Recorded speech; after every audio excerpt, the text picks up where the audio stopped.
വട്ടംകുളം ഗ്രാമപഞ്ചായത്തിലെ Karuvanpadi SC colony road തകർച്ച ഉടൻ പരിഹരിക്കണമെന്നാവശ്യപ്പെട്ട് നാട്ടുകാർ രംഗത്ത്. ഏറെക്കാലമായി തകർന്നു കിടക്കുന്ന വട്ടംകുളം ഗ്രാമപഞ്ചായത്തിലെ കരുവാൻപടി SC കോളനിയിലേക്കുള്ള റോഡിലെ വെള്ളക്കെട്ടിനും റോഡിന്റെ തകർച്ചയ്ക്കും പരിഹാരം കാണണമെന്ന് ആവശ്യപ്പെട്ടാണ് നാട്ടുകാർ രംഗത്തെത്തിയത്. വട്ടംകുളം പഞ്ചായത്ത് അധികൃതരോടും മറ്റും നിരവധി തവണ ആവശ്യപ്പെട്ടിട്ടും റോഡിന്റെ തകർച്ചയ്ക്കും മറ്റും പരിഹാരം കാണാൻ സാധിച്ചില്ലെന്നാണ് നാട്ടുകാർ പറയുന്നത്. അധികൃതരോട് പലതവണ ആവശ്യപ്പെട്ടിട്ടും റോഡിന്റെ തകർച്ചയ്ക്കും മറ്റും പരിഹാരം കാണാൻ സാധിച്ചില്ലെന്ന് നാട്ടുകാർ പറയുന്നു.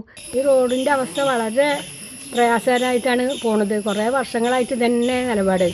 ആരോട് എന്ത് പറഞ്ഞിട്ടും യാതൊരു മാറ്റത്തിന് കാണാനില്ല.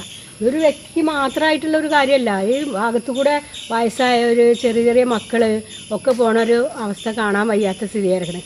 കുണ്ടും കുഴിയാണെങ്കിൽ അതും അങ്ങനെ തന്നെ. റോഡ് ഒരു കാവുണ്ടായിരുന്നാണെങ്കിൽ അത് മൂടിക്കളഞ്ഞു. ഇപ്പോൾ കാവിയില്ല. വെള്ളത്തിന് കെട്ടി നിൽക്കുന്ന ഒരു അവസ്ഥയിലാണ്. വളരെ 4-5 വീട്ടുകാരുടെ ഭയങ്കര പ്രശ്നമാണ് ഇവിടെ നടക്കുന്നത്. മലബാർ ആർട്സ് ആൻഡ് സയൻസ് കോളേജിലേക്കും മാണൂർ ഭാഗത്തേക്കും അടക്കം നിരവധി പേർ സഞ്ചരിക്കുന്ന റോഡാണ് മഴ ചാറിയാൽ പോലും സഞ്ചരിക്കാൻ കഴിയാത്ത വിധം തകർന്നു കിടക്കുന്നത്. ഈ കരുവാമ്പടിക്കൽ നിന്ന് കോട്ടൂരി SC നഗറിലേക്ക് പോകുന്ന റോഡാണിത്. കുറേ കാലങ്ങളായിട്ട് ഈ റോഡ് ഇങ്ങനെ തന്നെയാണ്. വർഷക്കാലം നോർമൽ മഴ ചെയ്തപ്പോഴാണ് ഇങ്ങനെ ഒരു വെള്ളക്കെട്ട്. പക്ഷെ നല്ല മഴ പെയ്യുമ്പോൾ ഇതിലൂടെ കാൽനടയാത്രയ്ക്ക് തന്നെ ഭയങ്കര പ്രയാസമായിട്ടാണ് ഉള്ളത്. പിന്നെ മലബാർ ആർട്സ് കോളേജിലേക്ക് നിരവധി കുട്ടികളാണ് ഈ വിദ്യാഭ്യാസ സ്ഥാപനത്തിലേക്ക് പോകുന്നത്.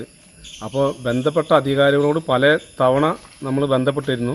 പക്ഷേ അവരുടെ ഭാഗത്തു നിന്നും ഈ റോഡ് നേരാക്കേണ്ട രീതിയിലുള്ള ഒരു സമീപനം ഉണ്ടായിട്ടില്ല. ഇന്നും അവർ ബന്ധപ്പെട്ടിട്ടുണ്ട്. അപ്പോൾ നാളെ അവർ അതിൻ്റെ ഡിപ്പാർട്ട്മെൻറ്റൊക്കെ വന്ന് നോക്കാം എന്ന് പറഞ്ഞിട്ടുണ്ട്. അപ്പോൾ നമ്മൾ നാട്ടുകാർ നിലയിൽ നമ്മൾ ആവശ്യപ്പെടുന്നത് നിലവിൽ ഈ വെള്ളക്കെട്ട് ആദ്യം ഒഴിവാക്കുകയും പിന്നെ ഇതിന് ശാശ്വതമായൊരു പരിഹാരം കാണണം എന്നുള്ളതാണ് പറയാനുള്ളത്. റോഡിന്റെ തകർച്ചയ്ക്ക് അടിയന്തരമായി പരിഹാരം കണ്ടില്ലെങ്കിൽ ഉപരോധം അടക്കമുള്ള നടപടികളുമായി മുന്നോട്ടു പോകുമെന്നും നാട്ടുകാർ പറയുന്നു. NCV news Edappal.